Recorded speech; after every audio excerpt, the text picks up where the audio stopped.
қымбатты студенттер, бүгінгі біздің тақырыбымыз сабағымыздың менің жаңағыдай мамандығым менің болашағым деген тақырып. Жалпы мамандық дегеніміз барлықтарыңыз осы мамандықта оқып жатқандарыңызға өздеріңіздің таңдауларыңызбен келдіңіздер ме?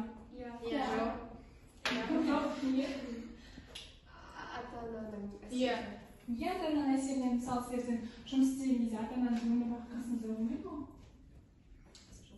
Соны өзгертуге тырысамыз. Өзіңе не керектігін білмегендіктен түстік. Иә, ондай бар. Ата-ананың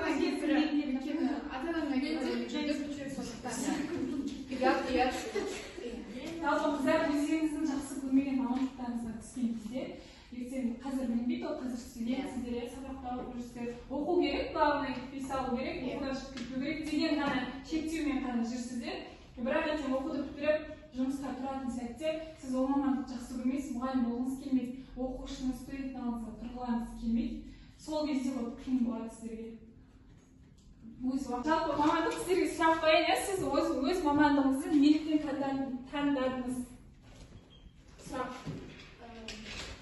Бірінші кезекте мен өзімнің ой өрісімді дамыту үшін түстім. Яғни мен бұрыннан кітап оқығанды жек көретінмін. Жаңа мәлімет қабылдауға мен дайын емес болдым. Яғни мен жаңалықтарды ашқанға өте қатты зона комфорта дейді, содан шыққанды ұнатпаймын. Сол үшін мен орыс тілі мұғаліміне түстім, яғни көбірек әдебиетке көңіл бөлу үшін, оқуды жаңағы кітап оқуды ұнату үшін, және де коммуникация үшін. Айтыңыз. Жалпы айтатын болсақ, маған оқу әсіресе орыс әдебиеті ұнайды, және орыс тілімен жақсы болғандықтан осы мамандыққа түстім. Жалпы шығармашылық бойлап болмайды. Айтыңыз. Себебі мамандық сол сияқты түсіп. Педагогика өзіңізге сүйдіңіздер ғой. Бірақ расымен де яғни 90-ға менің өзімнің әжем мұғалім. Кішкентай кезімнен бастап мен мұғалімнің өмірін көріп келдім, қалай сабаққа дайындалатынын көрдім. Сол үшін менде қызығушылық пайда болды. Мен де мұғалім болсам екен деген. Сол үшін өзім сол кісі ұйғалып,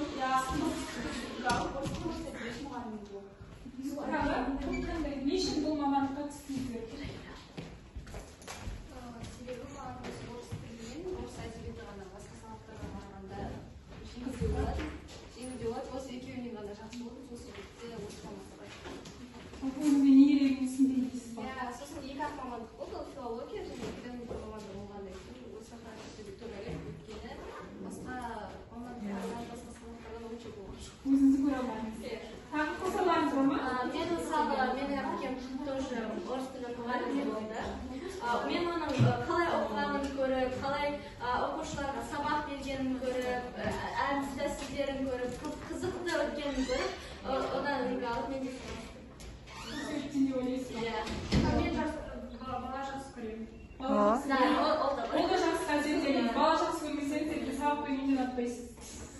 Мен жақсы Мамандық таңдауда өз қалауыңызбен түсіңіз берген сұрақтарды қойдым. Жалпы көбіңіз 50-де 50, біреуіңіз ұнатасыздар, біреуіңіз ұнатпайсыздар. Жалпы сіздің мамандық таңдауыңызға кім әсер етті? Көп қыздар негізі өзінің таңдауымен түскен деп ойлаймын, ата-ананың әсерімен түскен түстер. Мен отбасының әсері, өзінің әсері.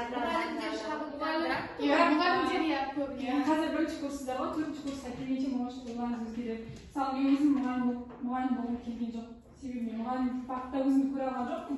Бірақ практикаға барамыз, көреміз, оқушылармен жұмыс жасағаннан кейін басқаша атмосфера, басқаша уже қызығушылық артады. Может, сол кезде оларыңыз өзгереді, если басқа мамандыққа ауыспай жатсаңыздар. Осы мамандықта таңдағандарыңызға өкінбейсіздер ме? Жоқ. Ешқашан өкінішті болған емес, неше жүрмін. Универді таңдағанда өкінбейміз, Бұл жұмыстың бір плюсы, сіз таза жерде жұмыс істейсіз, таза киім киіп, оқыған адамдармен тек қана атмосферада боласыз. Өмір бойы оқыған адамдармен және де біліп отырасыз. Мұғалім өмір грамотный. Потому что по статистике жены миллиардеров это учителя, да?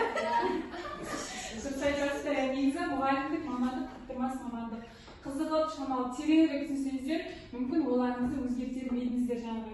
Өзім қалаумен түспедім, болмаса бұл мамандықты көре алмаймын өзімді деген сияқты қыздарға айтар кеңесім. Жалпы қазіргі заманның әрі тапшы әрі табысты мамандар жайлы айтсаңыздар, кімдер олар, қандай мамандықтар? Қазіргі уақытта ең керекті және өсіп жатқан, дамып жатқан барлық қолданылатын мамандық. Дәрігер, мұғалім, Дәрігерден энергетиктер, білімдер болды. Дәрігерлер, дұрыс айтасыз, менеджерлерде дамып жатыр. Не только этим, по-моему, ең қатты қарқынды қазіргі прям щепетильная проблема это экология, поэтому экологтар. Балалар психолог, детский психологтар тоже это очень важно. Қазіргі 20 ғасыр кезінде балалардың ой-өрісі басқаша, өздеріңіз Ертерек өзгерді. Мамандық таңдау деген өзің айналысқан келетін жұмысты таңдау ғана емес, өзің араласқан келетін ортаны да таңдау. Қазақ адам екі түрлі жағдайда қателеспеу керек. Бірі жар таңдағанда, екіншісі мамандық таңдағанда деп бекер айтпаса керек. Мамандық сөзі латын сөзінен шыққан, жұрт алдында сөйлеу, жариялау дегенде саяды. Есте жоқ ескі заманды мамандықтың қазіргідей түр-түрі болмады. Әр адам барлық жұмыспен өзі ғана айналысатын. Дегенмен әйелдер мен ерлерге деп бөлінетін жұмыстар болған.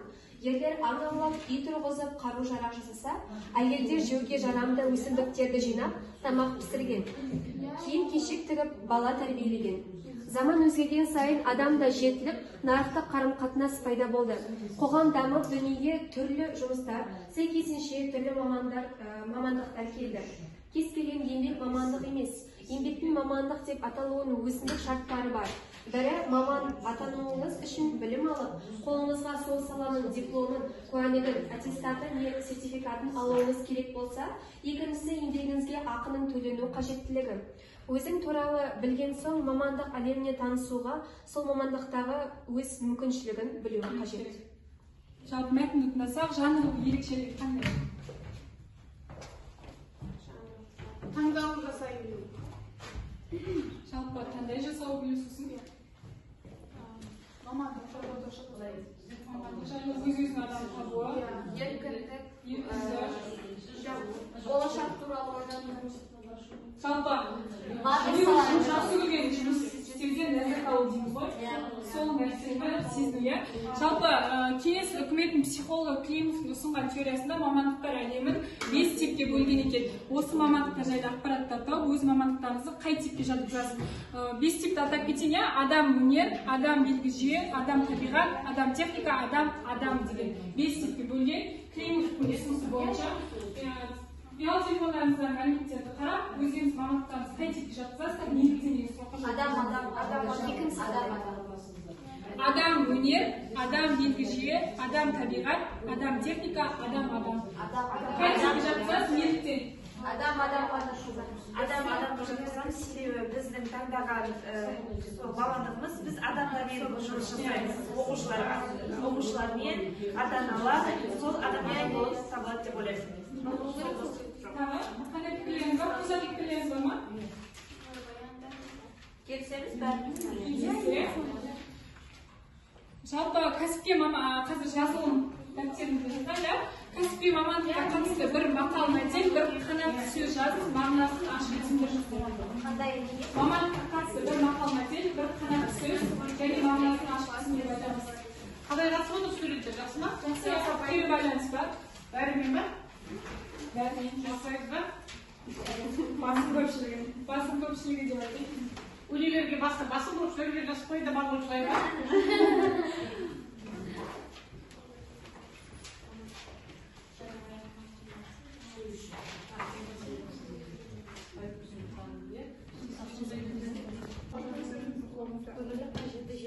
Нақты сөз, мамандықты дұрыс таңдай білу, ол өмір бойы сәттілігінің негізі.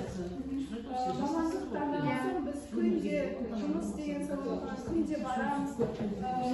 Өміріміздің жақсы сол жүргізуге қызықты болып, өзімізге ұнау, ол міндетті деп ойлаймын. Мақал бал ұстаған бармағы жалар. Яғни дұрыс таңдай білген мамандық әрқашан табыс алып келеді. Қанатты сөз ісі мүмкін емес. десеңіз, сол істің маманы болмайсыз. От ответственности.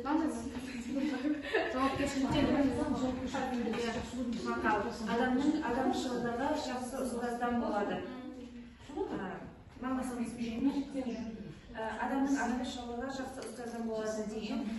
Ұстаз қандай болса, оның шәкірті сондай болады деп ойлаймын. Ал қанатты сөз. Ақырын жүріп анықпас, еңбегін кетпес далаға. Ұстаздық қылған жалықпас, үйретуден балаға деген екен Абай атамыз. Бұл дегені ұстаз болуда оңай емес, өзің мақсатыңа жеткенше әрекеттен ешқашан не болмайды деген ғой ол. Тайма дегендей, балаларға білім беру жақсы деген мағынада. Мен сен істі сүйсең, іс саған бас деген мақалды алдым. Сен қандай мамандықты таңдамасаң да сен оны сүйіп таңдауың керек. Сонда сен жұмыс істегендей болмайсың. Өзіңнің күнде жасап жүрген нәрсемен жүргенде боласың. Мамандықты дұрыс таңдау ол өмір жолының сәттілігінің негізі деген Зейр айтқан екен. Ол да мен назым болсам соны таңдадым, өйткені сен қай мамандықты таңдасаң ол өмірдің соңына дейін сол мамандықпен жүресің. Сен оны сүймей таңдасаң, сен мен ойлаймын бақытты болмайсың. Күнде ұнатпаған жерге барсаң, ол күнде стресс, депрессия болып жүре бересің. Сол үшін ұнатып таңдау керек жол. Шеберді саусақ астырайын мақсатқа жаздым, өйткені қандай мамандық болмаса да осының, Сол істің таңдамасаң да сол істің шебері болуы керек. Және де ол мамандыққа екенін болу керек. Сол өсбетті ісімен айналысып жатқандай не болу керек.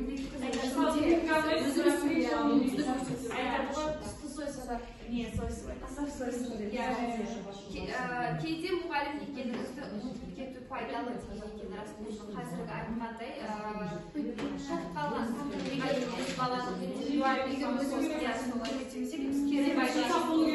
егер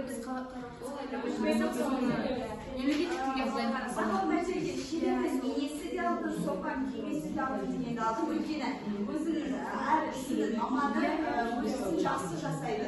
Өйткені жақсы көріп, жанын есіге жасайды. Және де жүздің Аймауытовтың жақсы сөздерін алды, қанатты сөздерге. Мамандықтың жаманы жоқ дейді, бірақ оның кез келгеніне икемділік қажет. Бұл жай күнелту, тамақ асыраудың ғана жолы емес, үлкен өнерді, зор шеберлікті қажет ететін нәрсе. Осы сөздерді алғым келеді. Мысалы, әр нәрсеге өзіңіз икеміз болмаса, ол нәрсе икеміз болмайсыз, жақсы өмір қалай жасап шығарасыз деген жоқ қой, иә? Барлық айналысу керек деп істегенсіздер. Енді осы кішкене ғана серікту сәтін жасай, тізбекті үзбе ойыны деп айтылады. Әр студент бір мамандықты айтады, келесі студент аталған сөздің соңғы әрпінен басталған мамандықты айтады. Барлығымыз бір мамандықты атап шықсақ, бастайсыз ба? Былай керек бастаймыз. Мысалы, мұғалім, менеджер деген сәтте.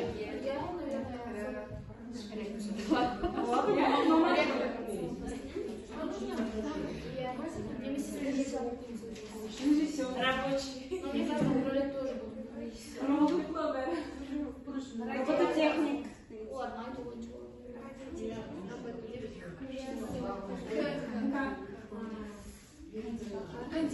Кондитер.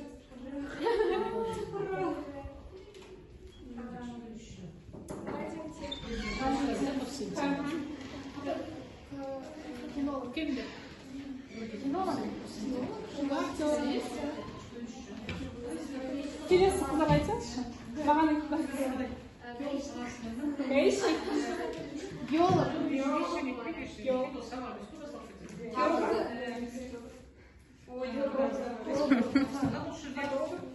Фотограф. Мен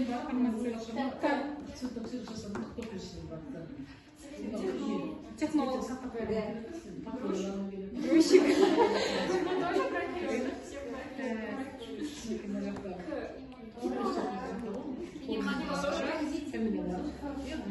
Фотограф. Техник. Техник. Техник.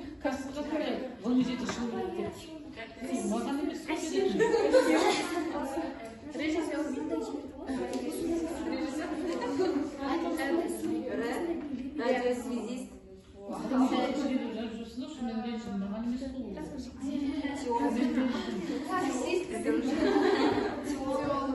Жалпы барлығымыз барлық мамандықты білетін секілдіміз, бірақ ойымызға осындай келгенде бір белгілі бір мамандықтар ғана